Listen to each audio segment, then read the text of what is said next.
President Biden this week announcing a major change in drug policy. It would reclassify marijuana as a less dangerous drug, an effort many believe to try to appeal to a loyal group of voters, young people, around 60% of whom voted for him in 2020.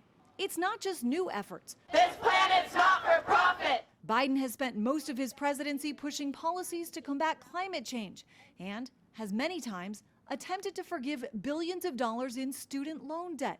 Still, kitchen table issues like the economy and inflation are also top of mind for young people. Biden keeps bragging about this economy that's on paper looking pretty good, but for many young people, they're years away from being able to afford a house. The changing fate summed up in headlines this week, like Joe Biden's youth vote has collapsed and Biden's young voter problem keeps getting worse. A new CNN poll showing in a Biden versus Trump matchup, Trump is leading 51% to 40% among voters younger than 35.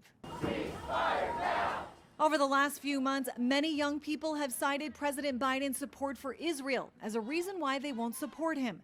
Their frustration playing out at campus protests nationwide. I think the biggest concern is going to be young people staying at home or perhaps just skipping that presidential line on their ballot. It doesn't take a lot of voters in some of these swing states. Some warning it could result in policies they like even less should Trump win in November. I keep trying to tell the left this every week, like, the more you do crazy, the more you push the people in the middle to the right. There is one other factor on which many experts agree. Of all the voting blocs, young people are the least likely to be thinking ahead, which means we won't have an accurate snapshot of their sentiments until just before the election.